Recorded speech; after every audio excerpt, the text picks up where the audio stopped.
With Oda dropping possibly the greatest lore panel of all time in this week's chapter, there's a lot to discuss and there's a lot of theories to be had about this. But since I have the best reading comprehension of all time, I want to give my 100 cents and break down and explain what this panel is actually talking about. And when I first read it, I instantly clocked it like, oh my god, this is what it means. But if you like and subscribe, that would really help me out. Somebody took my Apple Watch's down hours over here. Tragic times. So if you could really help me out, I really appreciate it. But let's get straight into possibly the best panel of all time in terms of story, lore, and foreshadowing. And I'm gonna put a little timestamp if you want to skip straight to the breakdown of the panel. Before I get into the actual panel itself, I'm gonna talk about the chapter a little bit, some of my favorite moments in it. The whole build-up was to this one panel, but another very huge part, at least for me anyway, this gives you the warm feeling, is this series of panels right here. First of all, we had Nami finding Luffy cute. I mean, come on, man. Oda just confirmed them already. At the end of the story, when they're confirmed, they're gonna be the most well-written couple I've seen in anime and possibly fiction. Shit is goated, man. But not only did Nami just find him cute, but Luffy's words here, Luffy's basically comparing his relationship to Shanks to Nami's relationship with Bellemere. I've always said Shanks is like his father, man. That keep in line with One Piece too, how the bunch of themes are family, parental bonds don't have to come from blood. And Shanks is his father, man. That's a father figure to him. He never had one, but he always had that boy Shanks. Their reunion's gonna change live feed continents. But besides those two, you know, Nami finding him cute, blushing over the boy, and Luffy basically saying that's a father figure to him. Let's get into the panel. Now, I don't know if all of the crew's actually gonna see this because, you know, with the Holy Knights there. So I don't think there's gonna be much downtime soon. They're probably gonna go straight into action, like just forget about this. And maybe only Frankie will see it. But it was all building up with Ripley and Frankie going to the library. And with some of Ripley's words saying that this looks like a child's dream, hey, I'm just noticing right here. But Whitebeard said the same thing about Roger and Luffy's dream. It's like a child's. It's some sort of fantasy. It's something that's only in a book. And this shit right here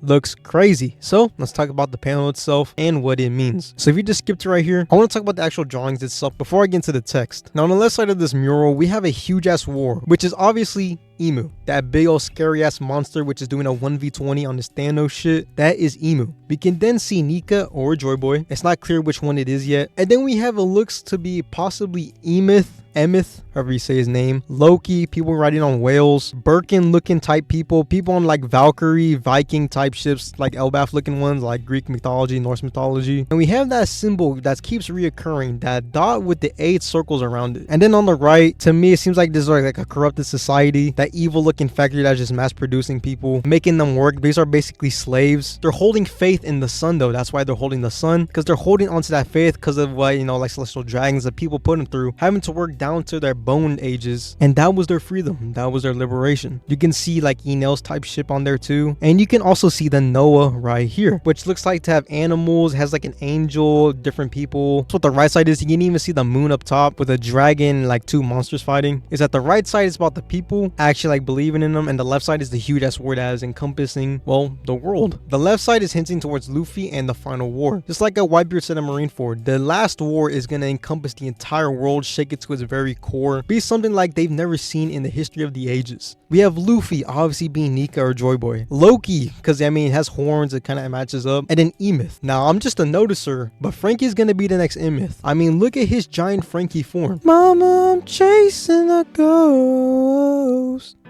Do I look? And then you have the rest of the crew, maybe the Grand Fleet, all going against this big old man, Emu. But now where the real heavy hitter is the 3 poems. Now when I first read this, I instantly clocked it and I knew what it meant straight away. I think once you understand it, it is very clear cut and straightforward. I've seen some threads on Twitter that got this wrong, but some people think that the world title is actually meaning like a world, just like how Elbath is split into 3. Some people believe that it's 3 worlds, like actual like physical worlds. But what it's talking about is basically a time period and how they are so completely different. For example, we're in like the 21st century is basically what it's talking about. It's different time eras. Like the first world is where Nika was, you know, all the way back then, the old heads. The second was the void century, you know, gone, lost, reduced to atoms. And the third world is the modern day. Now the reason why this adds up and makes sense is because the actual text in it. Let's delve into the first world. There was fire upon the earth. Humanity succumbed to desire and touched the forbidden sun. The slaves made a wish, and the god of the sun appeared, but the god of the earth became enraged. And alongside the serpent of hell enveloped the world in death and darkness. They could never meet again.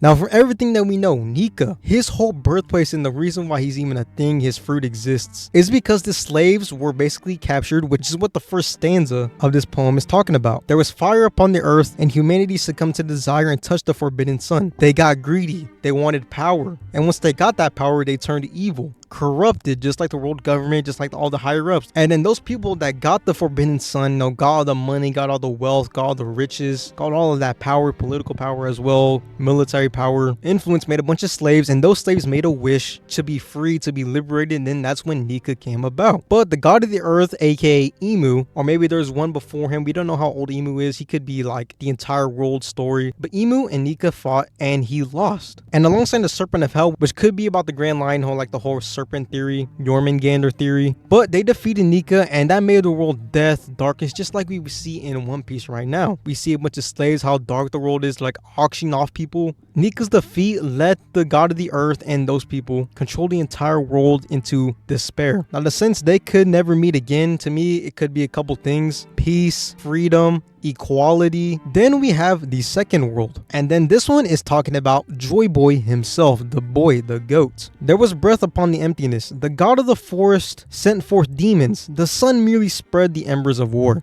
The people of the half moon dreamed. The people of the moon dreamed. Humanity killed the sun and then ascended to divinity. The god of the sea became enraged. They could never meet again. This also adds up with Joy Boy as well. There was a breath upon the emptiness. You know, Joy Boy gained the Nika fruit, getting chosen, taking on the path of freeing everybody. You know, his promise to the Fishman Island. He's what Luffy was, into where he was like freeing people, liberating people, trying to get rid of that darkness. But Emu sent forth maybe the Gorosei, and maybe they're demons. This maybe confirms they're demons. You know, extensions of himself. And the sun merely spread the embers of war. Again, I think this adds up very well with Joy Boy as well. The Noah promise and how people believe in Nika and Joy Boy, like Kuma, his people, the giants, slaves, preying upon that one man. And as we know, as long as people have faith in him, he will grow stronger. Him spreading the embers of war was gonna lead up to Luffy reaping all that benefits, getting everybody's support, changing everybody's mind, setting up things like the Noah, like the apology, and other things he did. Other clues he left was him spreading the embers of war for the future. The people of the Half Moon dreamed could be D, Joy Boy, and the Void Century, I'm pretty sure, is when the D clan was actually formed. They were the dreamers. They are the ones that are gonna change the world. That's why the Navy and world government fear them so much, is because they possibly know the history of the D people and what they represent. The people of the moon dreamed. That could be anybody. I do not know about that one. But humanity killed the sun. You know, they killed Joy Boy. He got packed. The 20 kingdoms, that's where it ties in. They turned on him because they thought and were brainwashed to think that he was the bad guy. They knew what they were doing, and that's why they had to erase it and kill off any trace, because if people found out the truth, they would realize they killed the person that was gonna free them, was trying to help them out, and listen to the corrupt ass government that was doing it for themselves. And the god of the sea became enraged. That could be Emu too, we do not know yet. Maybe it's Poseidon, the ancient weapon, and how the fishermen people are some of the most powerful people, have one of the most broken abilities of summoning